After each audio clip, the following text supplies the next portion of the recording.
That's just sports, baby.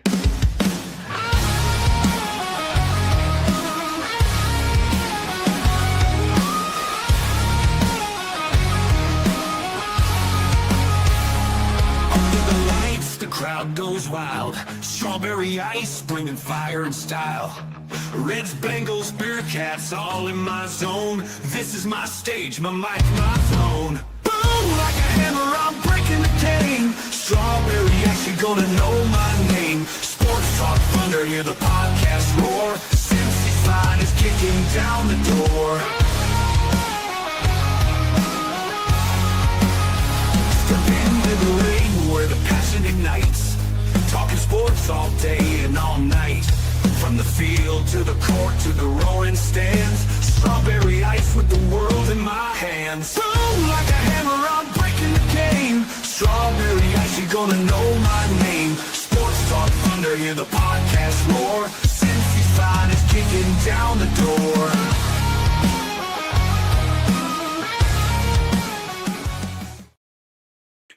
Hey guys, what's going on? Welcome to the show. This is Sports with Strawberry Ice. I'm here with Iceman Jeff Trunapole. And as always, I bring you sports from a West Side point of view right here in snowy Cincinnati. But as always, I'm coming to you live from that ice cave. All right, shout out to my sponsors. They are Party Lawn and Landscaping for all your lawn and landscaping needs. You need your grass cut, you need shrubbery trimmed, I don't know, you need a paper patio, you need anything. I mean anything. Landscaping required. Think Party Lawn and Landscaping. Also, shout out to T Properties, quality housing for quality people. Check out the website at www.tpropertiesllc.com for all your rental property management needs and your rental needs. And of course, Meyer Window, Door, and more. I got them in my house. I highly recommend you get them in yours. They're energy efficient, great looking windows, easy to clean. Meyer Window, Door, and more. The website is MeyerCincinnati.com. And also, shout out to my favorite brewery, Moorline Lager House. Get on down there, get you some delicious Moorline beer, some delicious Moorline food. You tell them I sent you. Moorline Lager House. That's right. It is snowy and cold. I'm sure it's snowing and cold wherever you're at. Hell, it's even talking about snowing in Florida. It's great football weather. I wish we were getting ready to go to the Super Bowl, but we're not. Now, my question for today. Now, I know I'm not saying with the roster the way it is right now, but do you believe the Bengals can put together a team to win the Lombardi next year? So you can think about that and we'll discuss. Shout out to T. Higgins.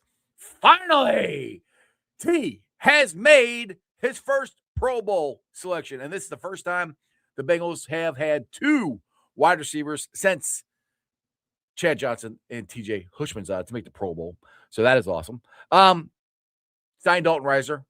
You know, and this is kind of nice. Kind of one of the first off seasons we've not really had to talk about the offensive line, and I don't think we're really going to talk about it a whole lot. As long as you re-sign Dalton Reisner, let's get it done. What is up to everybody in the chat? We've got Strangers in there, Lindsay's in there, Josh is in there, Crips in there, T. Brookie, and Tony Blazin. What is up? All right. Some other quick news before I get to my guest today. Have you guys been paying attention to Miami of Ohio? They're 21-0. I've watched the last three games. Two of them went in overtime. Last night was a nail biter. They are a fun basketball team to watch. I highly recommend. I think they're playing again this Saturday.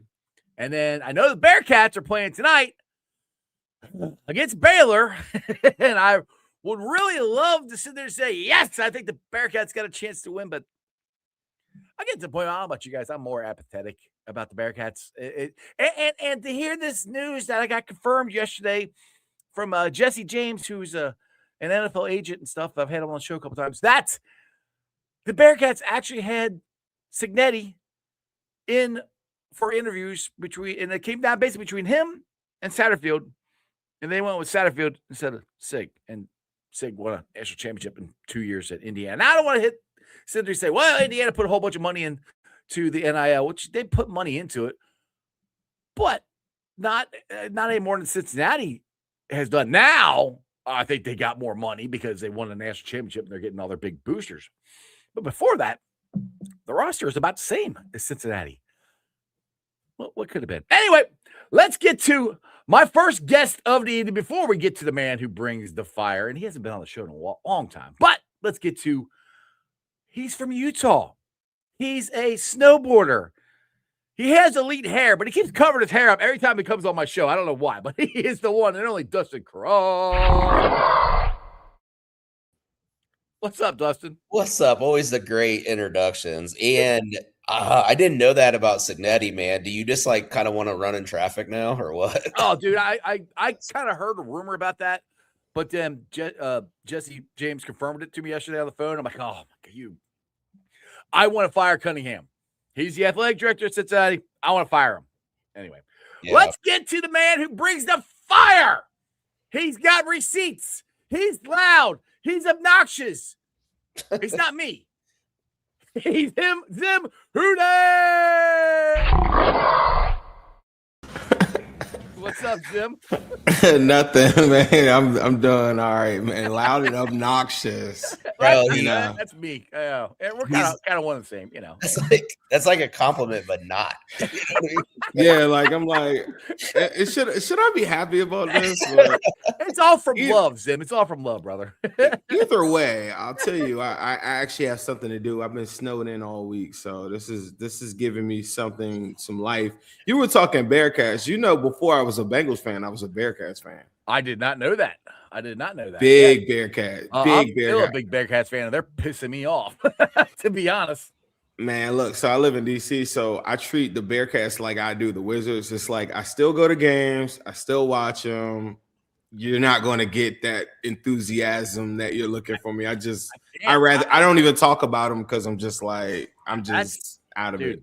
That's where I'm at. I mean, this whole thing with Wes Miller, I thought Wes was going to be a good coach. I really did.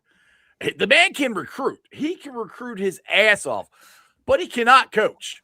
And then to find out that we had the guy, Signetti, some people call him Sig, who won the national championship at freaking Indiana, the basketball school, did it in 2 years, was in our building, wanted to be our head coach. And we said, you know what? We'll take the guy that's going to get run out of Louisville. We'll take him. That's way better. What? You should be fired just for that. You know, that signifies to me from like their leadership is they don't understand vision, because like wherever Signetti was going to go, he was going to install his vision or talk about it in the interview process, right? So it's like they didn't buy into it, clearly, you know? I don't know what they bought into. I mean, just get the Satterfield here. I mean, and we'll get to the Bengals talk here. Just kind of rolled into Bearcat talk. But Satterfield, no Bearcat fan was like, oh, my God, we got Satterfield. That's awesome. It's kind of like, really? It's like what works for UC, which would have been Signetti, a coach at a smaller school that's coming up. It's worked every time they've done it. You know, you can go back and look at the history of the guys that they've hired, what jobs they've moved on to. That would have worked out perfectly. And Sig might have stayed here as we're now in the Big 12. I don't know, Luke left, who knows? But it just wants me to pull my hair out. He's like the Mike McCarthy of God, the Steelers, bro. All right, let's roll into that. I want to hear Zim's take on this, because I'll tell you this: I'm happy that they hired Mike McCarthy. I hope they bring Aaron Rodgers back, because you know what that means? They're going to win 9 or 10 games again, and they're going to lose the first round of playoffs again because they have an older team. What they need to do is blow it up and get some draft picks and start over, but they don't want to. So go ahead, keep running the same old guys out there. I'm cool with it. How about you, Zim? Yes and no. I mean, it's so much that goes into this. Like, do I think that Zach Taylor has a good playbook? Yeah, I think it's a lot better than what people give him credit for.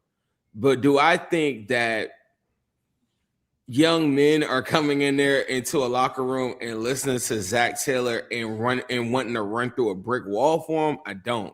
I really don't. And my heart of hearts tells me that. And then you factor in some of the decision making. Since I've been at home, I've been just rewatching some stuff here and there.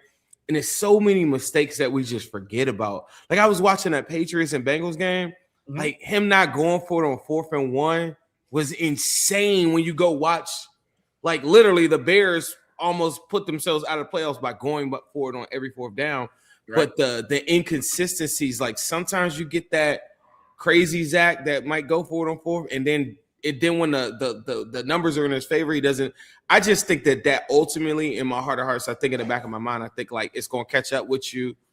And I just that's the part that I can't lose, and I got to be honest about it. It's like I don't think that he can win you a Super Bowl. I really don't, and I think that when you look at the graphic that shows Bengals, Patriots, and Chiefs is the only teams to go to an AFC or win an AFC championship since 2016. The more and more we get further away from it, it's like the luckier it feels. Like at the time, it didn't feel like luck at all to me. Like I remember arguing with people and saying, like, bro, this team is legit, But so many things have to go in your favor. And there's so many things like you need the mentality of a young Joe Burrow to even go that far. Like when I look at Joe in the last couple of years, the clutch moments in conjunction with bad defenses, now that mentally is like in your head. And it's just like, I don't know, man. Like there's so many things about him where I feel like we could upgrade from him. But I don't want to be the Mike McCarthy guy either. Right. I was going to say, so you think Mike McCarthy, they have a better shot with Mike McCarthy? Now, he did win a Super Bowl with Aaron, so I will give him that, but that was, 15 years ago. I'm hoping they bring Aaron back. That's what I'm saying. Yeah, bring him back, and they're going to win I would love that. 9, 10 games because that defense is getting older. They're not the quarterback room is nothing. I don't think. Oh, Dustin, what do you think? Are you scared of Mike McCarthy? No, I mean, it's kind of like a parallel move, but I will say it's kind of funny because like some like Mike McCarthy just has like bad branding. Because if you actually look at Mike McCarthy, he's probably done more than Tomlin over the last like 15 years. You know what I mean? Like, so it's kind of crazy, but I think I think like the Steelers are one of those organizations that get like, they're still living off of like kind of legacy. Where, the 70s.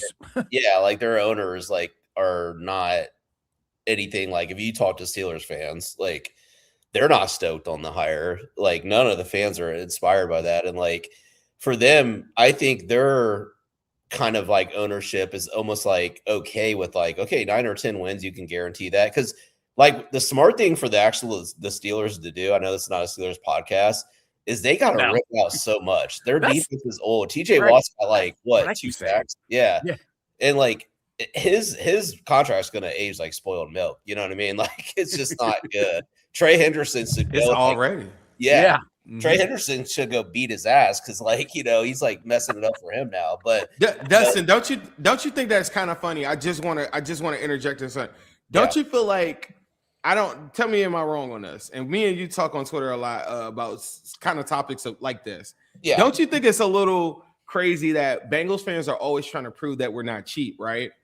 And then the writers and all these people, they're just killing them. Like they don't do this. They don't do second-year guarantees. But then when a situation like TJ Watt, $108 million guaranteed, they never speak on it. Am I the only one that think that that's crazy?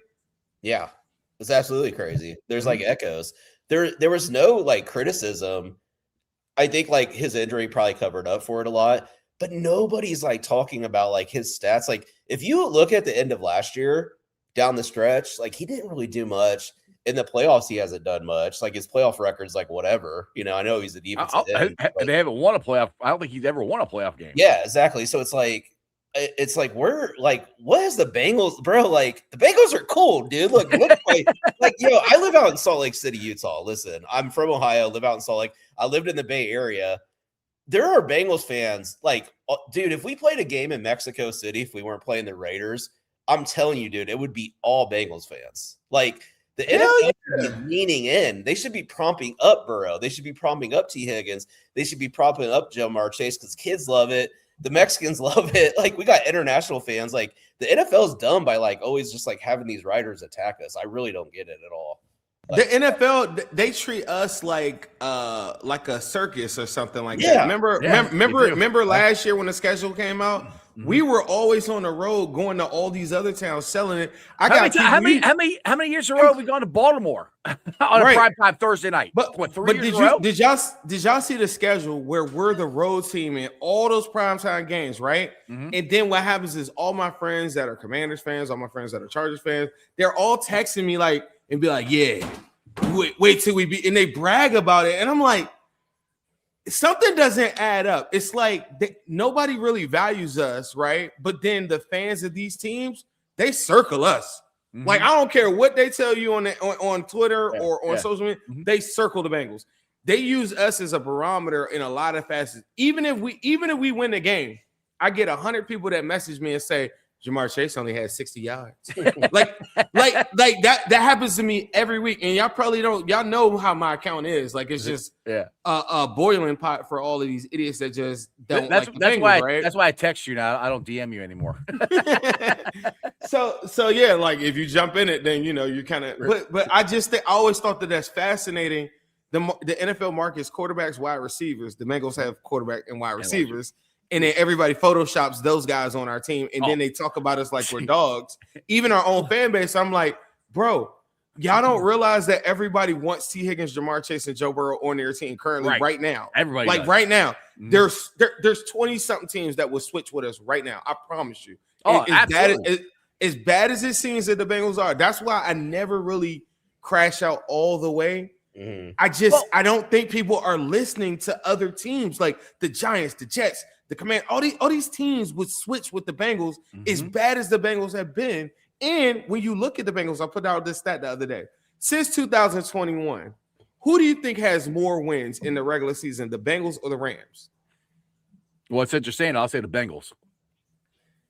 The Rams. But damn, it's by one game. Yeah, but really? Think about the perception. So we left the Super Bowl. They go 5-12. We go right back to the AFC Championship game. Mm-hmm. There's going to be somebody that says, well, that was 5 years. That was 4 years ago, Zim. Like, yeah, but everybody on the internet is telling you about what they did 20 years ago. Why is that important? All right, we keep on going. We go 9-8. We did it without Joe Burrow. All of those games, they had Matt Stafford, the greatest quarterback. The best coach, McVay. They got the best front office or top 3 front office in the Rams. And since 2021, as bad as it seems that the Bengals have been, being 9-8, and now 6-11, they have 37 wins. We have 36. We have the same amount of playoff wins since the Super Bowl. But the perception and what they funnel to us is that the Rams do it so much better. And yes, they have consistently made the playoffs. And yes, they do it better than us. But this drop-off is not what people make it seem. And that's my disconnect with the fan base sometimes. It's like, they're like, well, you're just bootlicking for the Bengals. No, I'm like giving you actual information to say, no, we're not the worst team. We're not doing good enough. But, like, nobody's going to tell you that. And that's what I think I represent in some of those arguments. Well, and that's what brings me to the thing I've been saying. I said it last offseason, and the Bengals didn't do enough. But the Bengals are close to getting back to the Super Bowl. Because if they can do, and we're going to talk about what they used to do. I've been saying this. People are like, oh, they don't spend money on free agents. They don't do this. They don't do that. Yes, they do. They've sucked at the last couple of years. Look at 21 and 22. Look at all those free agents they signed. Look at the ages that they signed. When they signed Trey Henderson, he was, 27, 28? I'm just talking about edge right here. I'll put these guys over here. The two I love the most is Arnold and Odofe. I'm probably going to say his name wrong. But look. Yeah. 27, 29, 27. Yeah, Odofe Owe. 27, 27, 29. I wouldn't take a 29 there, but 27, 27. These guys are all free agents right now that the Bengals could go out and get. And we have $55 million, according to Sports Track, in cap space. That's, I think, 8th best in the NFL. So we're going to get Dustin probably could chime in on it. It's going to get tricky with that because now the Trey Hendrickson conversation is now coming up again. Well, that's the thing so I'm glad you brought that up. So this is kind of my thing is like if they're not going to be able to sign him to a feasible contract, I'm to the point where I'm like, let him go, take the hit. I know he's going to cost us money to let him go, but he might cost us more to keep him. If you can keep him in there, fine. That's great. You still have guys out there that you can go get at a reasonable price and have a rotation on this edge. And maybe you kick Shamar Stewart inside more, and he could be your inside rusher there. And I'm not saying every single time. I'm not saying he's your spot on 3-tech guy, but he could do that potentially. And to me, if you get 2 of those guys, and because I'm not big on, there's not a lot of interior guys at free agency. Peter Woods is really the only one I'd really worry about in the draft. And if Caleb Downs is there, I'm taking Caleb Downs. So that's why we have Shamar Stewart. So if you put him there and you get 2 more guys on the edge, you have a rotation of 4 guys like we had back in the day when we had Michael Johnson and oh my goodness, why can't Wallace Gilberry. Yeah, all that He was rotation so we had good. when Zim was the defense coordinator, not Zim, but Zimmer. When he was defense coordinator. Nah, you got it right. I was the coordinator. But that's what I'm saying. If we can do that, and I think it's doable, we're back in this thing. Because if you get consistent pressure on this quarterback and you fix your biggest need in the secondary, which is the safety, you Caleb Downs there, who is a game changer and can play multiple positions. Doing those, say, 3 moves, I think that improves your defense a ton. All right, I rambled on there. Go ahead, Dustin or Zim, take it from there. Yeah, the trade conversation is really interesting because it's like the thing is like he's like the number 1 free agent in the class. Yeah, right? He is. I could see this is where like you see the differences in teams that are on like rookie quarterback contracts that those numbers haven't hit yet. Because I could see some team like on a rookie quarterback contract being like, give him like whatever, 40 million. We don't give a shit. You know what I mean? Like They probably will. Like, I don't know, like Bengals, like they're probably not going to do that. I don't know if I'd want them to do that because they could maybe flip and say like, although the Chargers got a lot of cap money too. They could probably like tag Odafe, who's my number 1 guy on that list, but they can go like get 2 to 3 free agents at that price. And that's actually what they did back in 2020 or 2021. Exactly. They were able to flip. I'm the only one that doesn't want Owe. Honestly, I like Owe, but I really like Arnold and BK. I can't. Yeah. I really like him a lot. You know who I want though, Dustin? I want Kayvon Chase on. Yeah. I saw you, dude. He like turned up in the playoffs. Like the playoffs. Bro, he's like leading into the playoffs. Now he might have just been playing for a contract, and he might never do that. Yeah. But the reason why I don't want Owe is because I feel like he matches the build of what they always do. True. Like his whole frame is exactly what they always do, and I feel like he got those sacks with the Chargers. How come he never do that with the Ravens? Yeah. They shipped him out, and he's definitely like he played a lot better with the Chargers. I think his like pass rush win rate went up a little bit. But to your point, like good run stuffer, big guy, 6'5" something like. But we already got that though. Yeah. That's what I'm saying. Like it is the Bengals like archetype for sure. But this is the thing about Trey Hendrickson. I'm sorry, Ice. I had to say this really quick. I'm sorry. Trey Hendrickson, Bengals fans, I get it. It's gone bad. It's nasty. But let's go into it. Let's put our business caps on for a second. Everybody is now telling us that this is the number 1 free agent on all of football.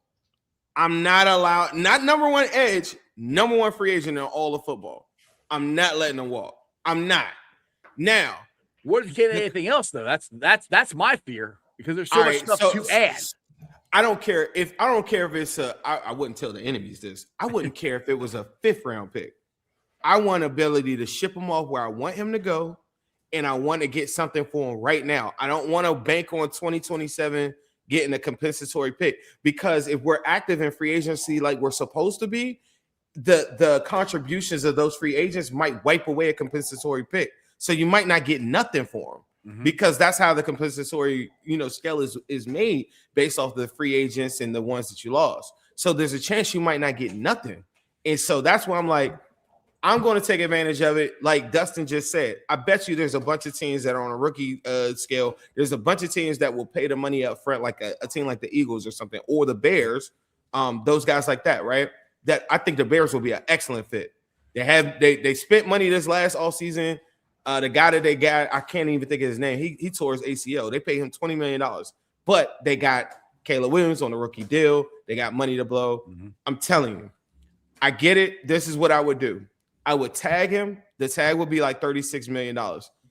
In a perfect world, I would restructure the Burrow and the Jamar deal and free up like $40 million. They're not going to do that. They're not going to do it. It makes sense to do it, but they don't do that. They're not going to do it. Yeah. The only reason why I would say there's a 5% chance that they do it is because Burrow's mentioned it a bunch of times. He was on whatchamacallit last year on the red carpet when he was doing all that stuff, telling who he wanted to sign. Yeah. He mentioned it then. I followed. He said it a couple times. But Scotty the other day talking about how they're going to do it for Lamar Jackson. And I think it's opening eyes to people to say, and if you want change, and Joe Burrow saying, I want change, and Jamar Chase is fed up with losing, you might want to just cut them a fat little check and free up some more cap space. If you did that, then it would give you the ability to negotiate fairly, I think, with Trey Hendrickson. You might say, well, I think that it went so sour, I don't even want him back. But he's the number one free agent in all of football. Yeah. I would take him back, and I think he would work. And I think he would work under a new deal. But I would not tag him in, and I would not try to tag him and try to play. But this is what happens. Say he doesn't want the deal. This is why I think the deal might work. Remember, they offered him a 3-year deal for $95 million. He declined it because it didn't have second-year guarantees. What if I told you he just got 1 year of $30 million guaranteed? So if I came back with the same deal this upcoming season, that's the same as the 2-year guarantees he was just looking for. Right. And I'd be offering him like the same thing, like $30 million. Why $30 million? Because once these next group of edge rushers sign, that will no longer be a top 10 edge money. So like Dustin was saying, there's going to be somebody that'll be like, yeah, I'll give you 40. So what? A year from now, we're going to be 40-something, 50. When what's his name?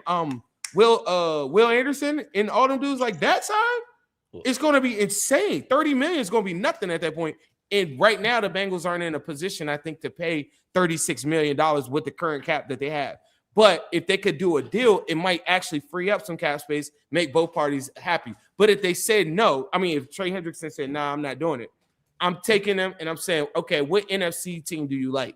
Because I ain't trying to go up against him with the Patriots. I'm not trying to go against him with the Bills. I don't like, for me, I'm a petty person. I am not allowing opposition on our side to play us and go and win and go to the AFC with it. Go do that on the NFC side. Go pick whatever team you want, Packers, Bears, whatever, and send us a 4th-round pick. And then we'll take the 4th-round pick. We can pair that with a second. We can move up in one of these rounds. We could do a bunch of stuff. We get back our Flacco pick. You see what I'm saying? So to me, you have to do something or get something because he is the number one free agent in football. Just walking away from it, I think is a big mistake. If you ask yourself, what would bro from the Eagles do? Howie Roseman wouldn't let him walk away.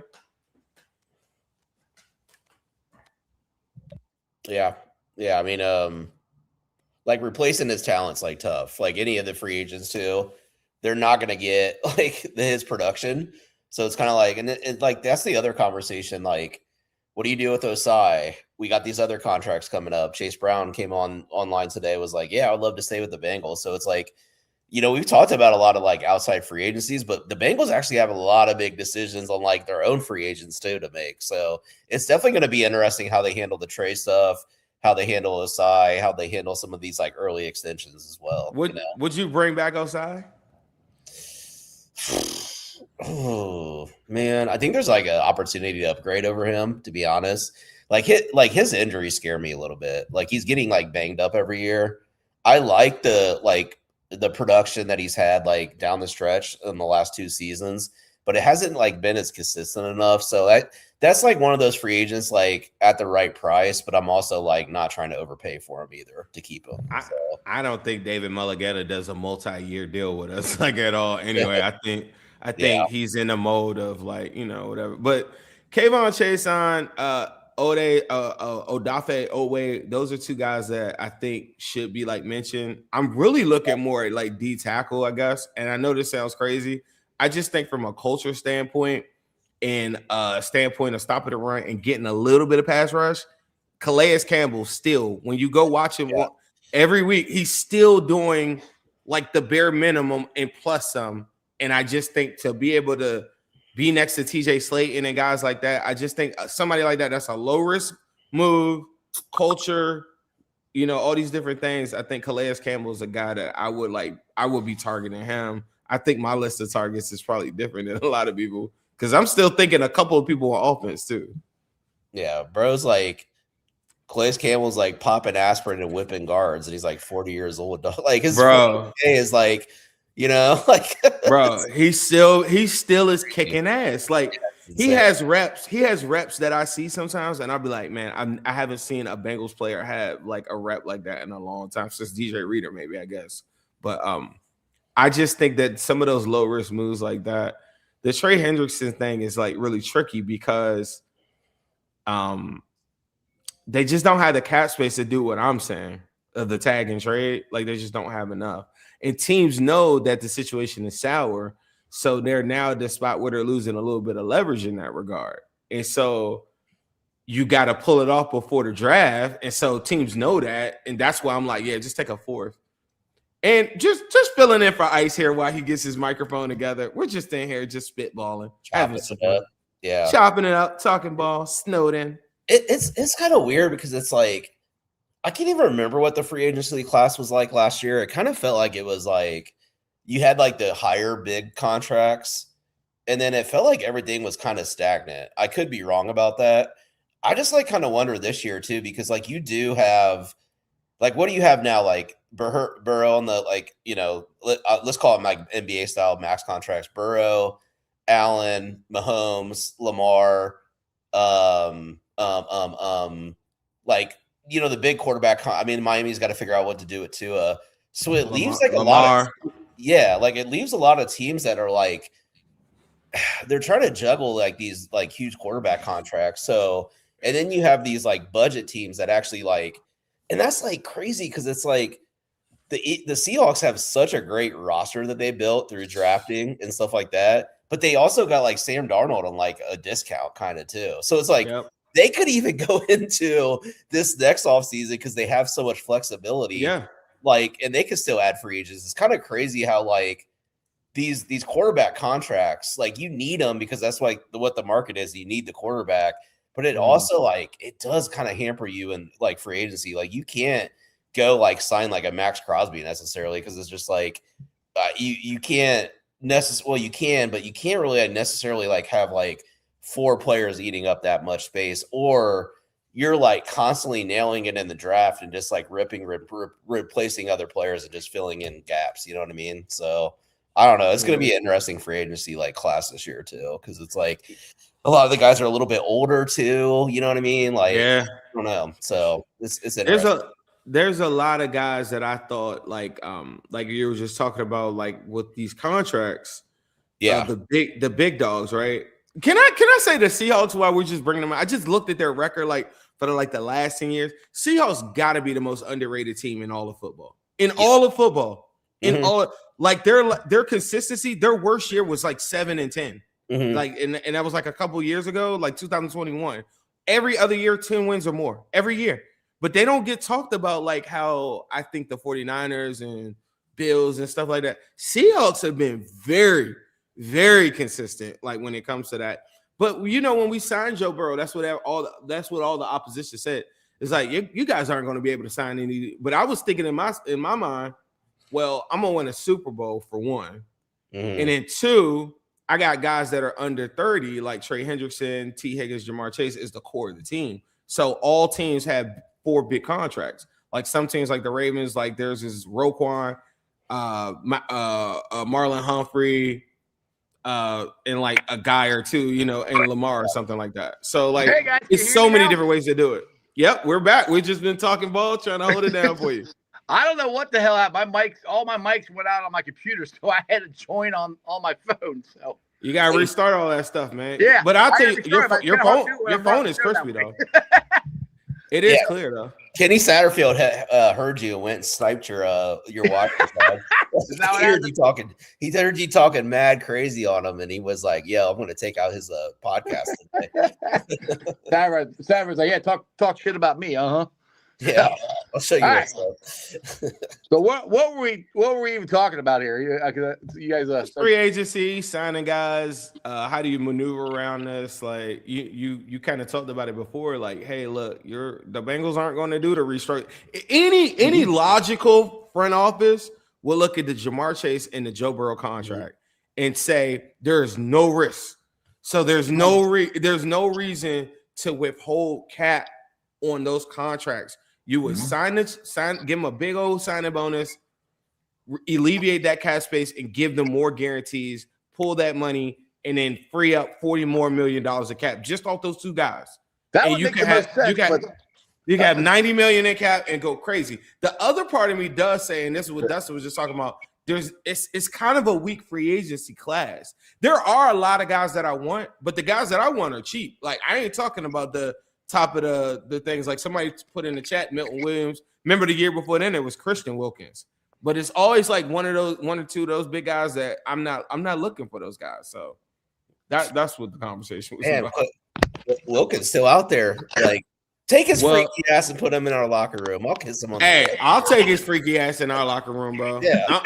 I think, but somebody told me that he had injured too, and he was rehabilitating, and that was part of the reason why he didn't sign last year. So that makes sense. But that's a guy I would target though. Like, I'm like, okay, all that's died down. Well, you know, you get the bargain because he's now gone 2 years without playing, pretty much. So yeah, that's the guy I would go for. I mean, the thing is that to get back to what Zim was saying about restructuring for Joe and Jamar and T, it makes the most sense. And Joe has said that multiple times that he would restructure. I don't understand why the Bengals almost refuse to even talk to him about that. I don't know if they have or not, but I mean, the thing is, like, I keep saying is they don't have to do that to sign some free agents, but they don't want to spend. They don't want to spend so much up to the salary cap. They want to spend all the way up. So this would give you more, like you said, more flexibility. I don't understand why this is such a because they want to tell the fan base that it's so crazy that people identify me as like some homer, and like when people actually hear me talk about the Bengals, then they like, oh, okay, I get it.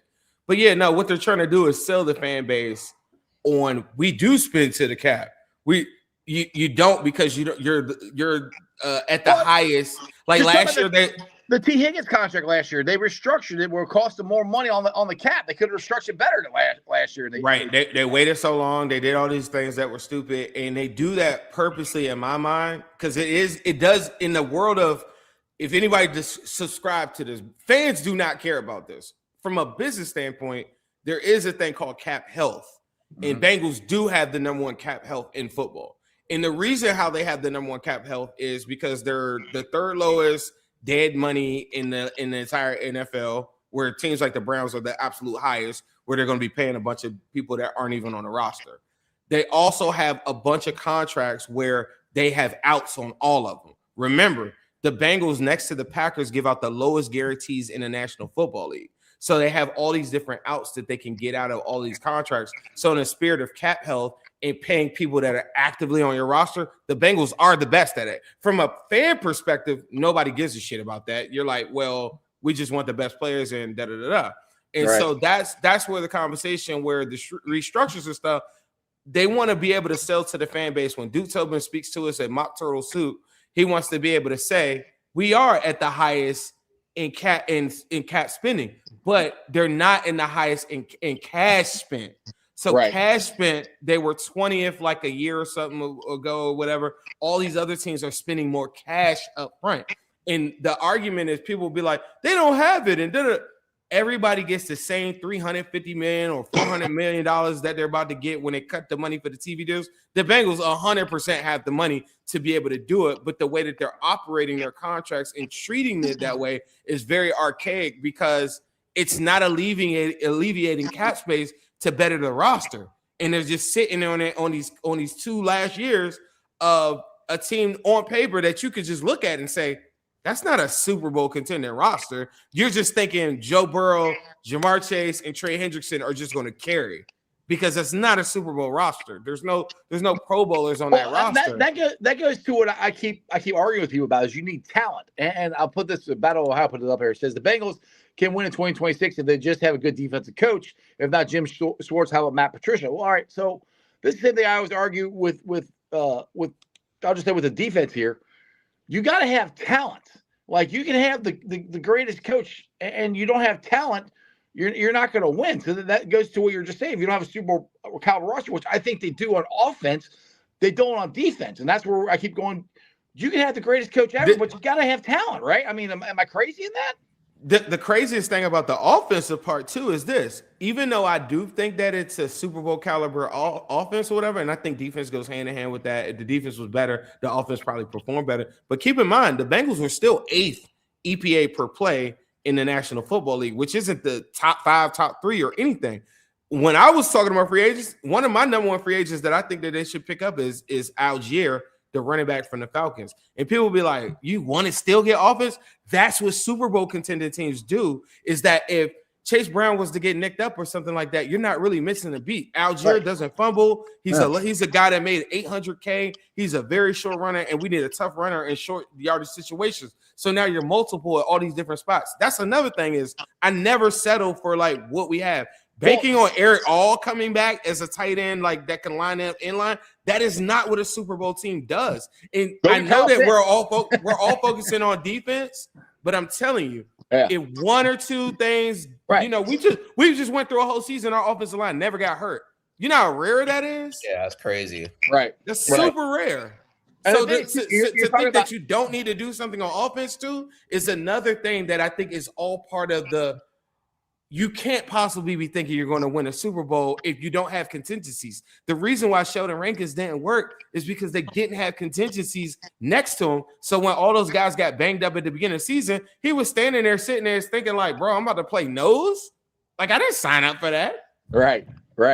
Yeah. Now, one thing you're saying about the offense there, sorry, doesn't mean to cut you off here.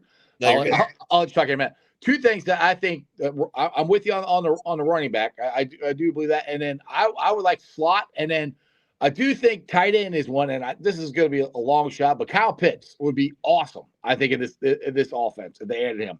That's what I would add. David Mulligata, a swing tackle too. That's what I would add on offense. What'd you say? I said David Mulligata. Yeah, that's Man, that's my problem. He looks so lame too. David Mulligata. He just looks like a lame dude. But good. That's why I don't think we're signing Joseph Ossai either because of him. Yeah. What are you guys out of Joseph Ossai? Are you wanting to bring him back or? I want to, and people are like, "Oh, let him walk," and that's the one crazy thing I don't get. Like people complain we don't sign guys, but then I'll put stuff out there like, "Hey, would you guys want to resign him?" "Oh no, we don't want to resign him." Like, why? He actually had a very good year this year. I mean, I don't know if they're going to sign him not because of David Mulligata, but I would sign him. I'd sign Cam Sample back too. I think he's a pretty good. He's a low key, pretty good player that people forget about. I mean, but they're like, "Oh no, we got to blow it up and just start all over again." Like, no, you don't have to start all over again. You got to add to what you have. There are talented players on this team, and Golden did get something out of these guys, which is what Al Golden was brought here to do. I mean, this should have like shaped the direction of like what you do in the offseason, but I could also see a world in which like, we were basically focusing our free agency on retainment, right? Like Trey, Ossai. Bengals fans might lose it because it's like, oh yeah, we're active in free agency. It was just on our own guys. You know what I mean? Like, and then we go out and get some couple bargains guy. I don't know if people are going to be satisfied with that or not. So it's like They're not. Ossai thing. It's kind of like, oh, we just signed back Ossai and Trey. It's like the same defense. You know what I mean? But to get Trey back would be insane to me. Like, like. All right, do you guys actually what do you give the percentage? Because I was just about to say that. I was about to say, if you had a percentage, what would you give it?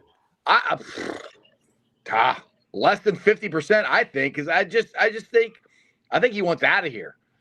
That's what that feeling I get. I mean, like I said, I would love to have him back, at the right price and everything, but I just think they burned the bridge. But then Bengals Captain was on the show Monday. He goes, "Well, what's he mad about? They gave him all that money at the beginning of the year." I'm like, yeah, true.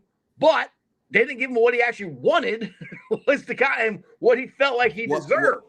And that's why I brought up that contract. That's why I brought out. Do y'all remember the Diana Rossini report that said that they offered him 3 years, $95 million, right? Yeah.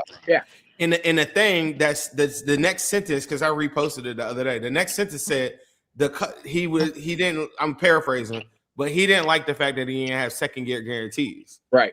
But he just got $30 million guaranteed from 2025. So if I came back with the same deal, that's why I was saying that like 15 minutes ago. It's like if I come back with the same deal. Now people might say, well, why would you give him $30 million? Because I'm telling you, like moving forward, when Will Anderson and guys like that get paid, $30 million is nothing. Yeah. And I think it fits for 30. I do think Trey Hendrickson is one of the rare guys that will still be a good pass rusher until he's 33, 34. Now, will he be able to play on first and second downs? I don't know how long that's going to be, right? But I do think he's one of the rare dudes that will give you 12 plus sacks like later on, like no matter what. Like you see Chase Young just coming off a real good season just now too. Yeah.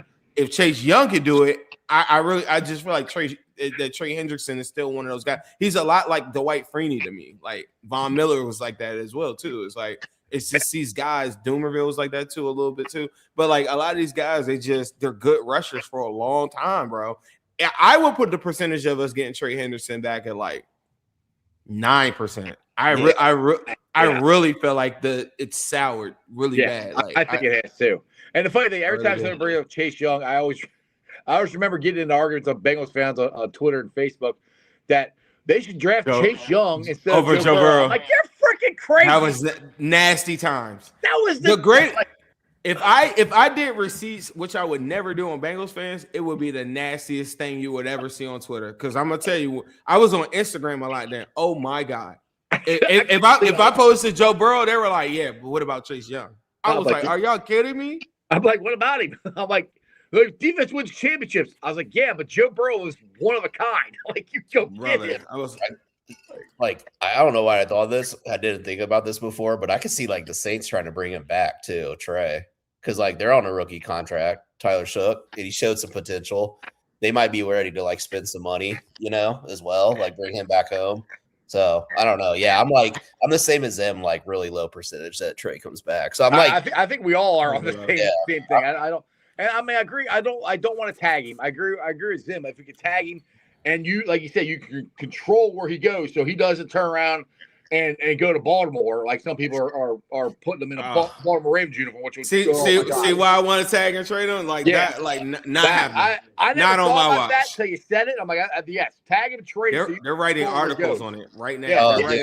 I saw a Bleacher Report on it earlier today. Yo, and I've seen the training camp highlights of Orlando Brown against Trey Hendrickson. That would not be good. That's what I said. Do you remember the one where Orlando Brown scratched his neck so bad because he just was beating him up so bad? Yeah. Y'all remember that? Yeah, I remember that. Yeah, like that is the worst matchup in the world for a guy like Orlando Brown right now. That's blackout Trey right there. That's blackout Trey. Bad matchup right there. Who we love. And I'm gonna tell you though, remember we thought that Jermaine Pratt was gone. We thought a couple of other guys are gone. If you do break down this whole thing, the Bengals, in the totality of Trey Hendrickson's career, have given him $100 million. Now, he might get paid. Yeah, he might be salty. He might be saying, "Well, I should have got $150 million. Like if I would have gone."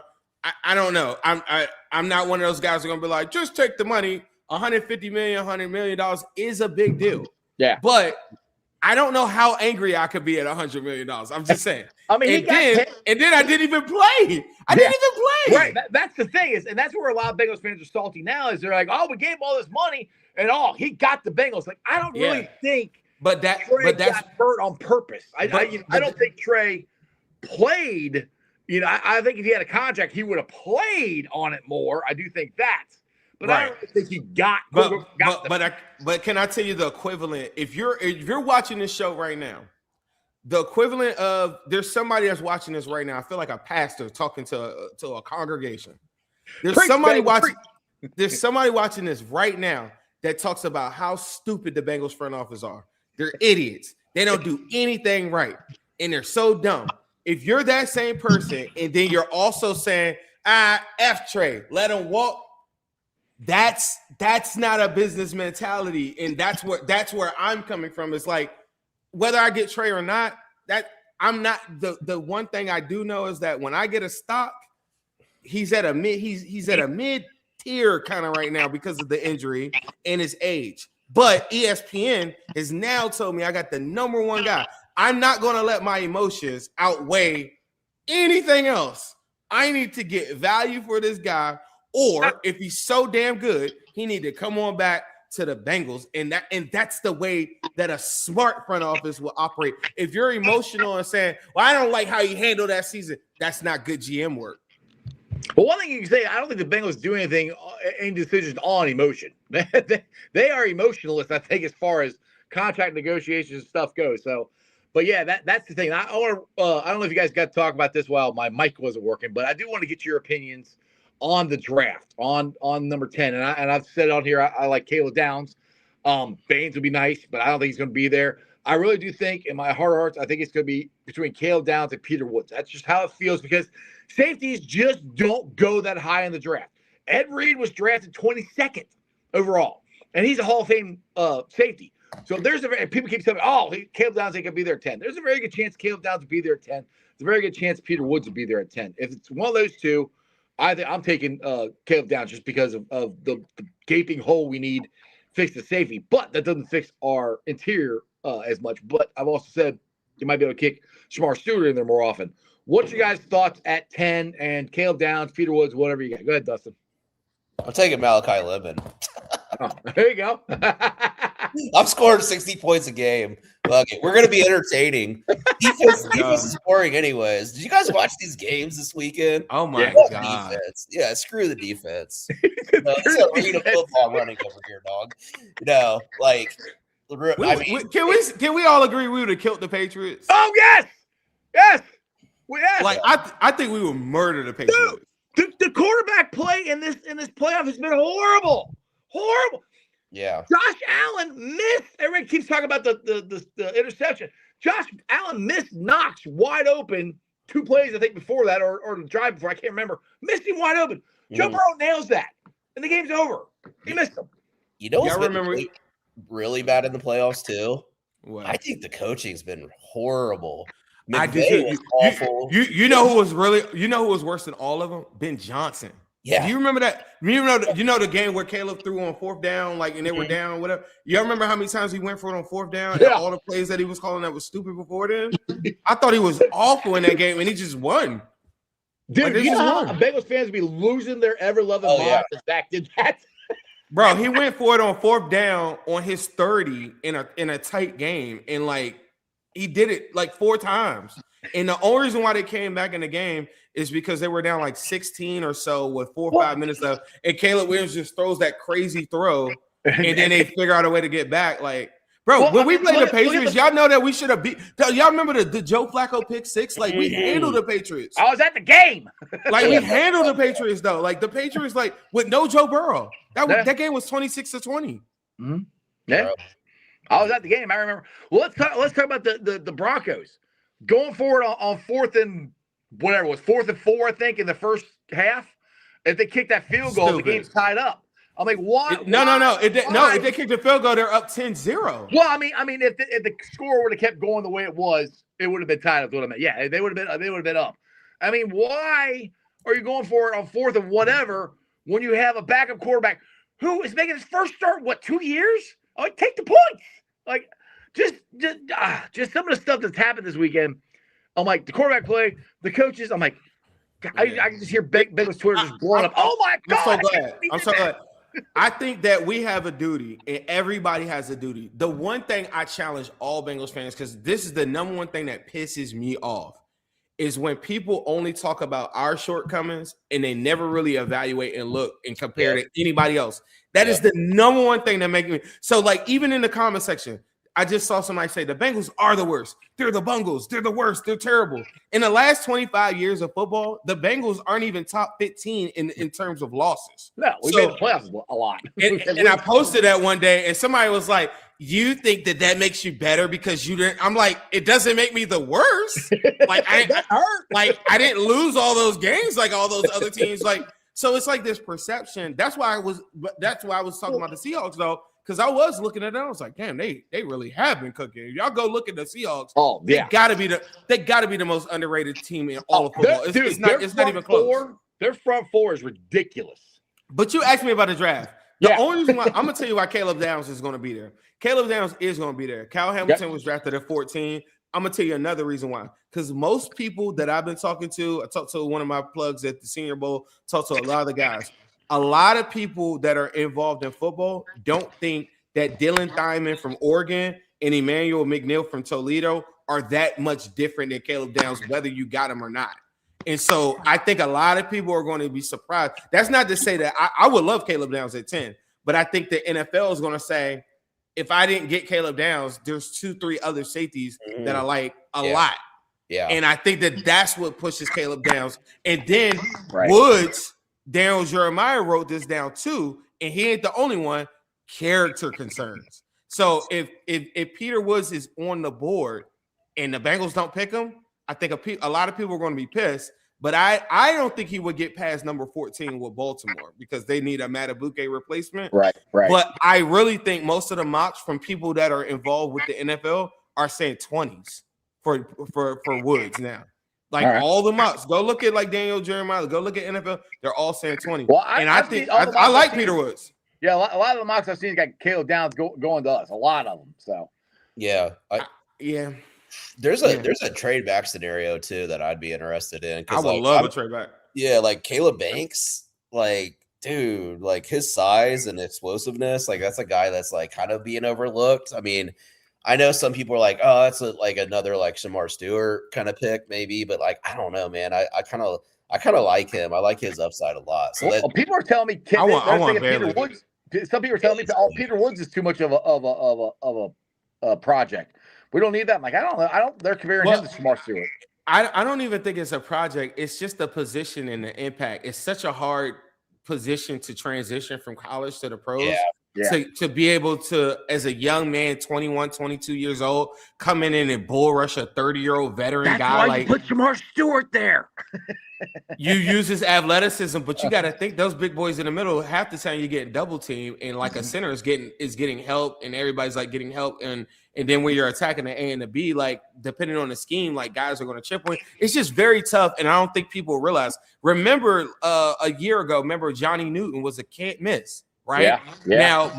Now, most of it, and Johnny Newton to me is a better prospect than Woods.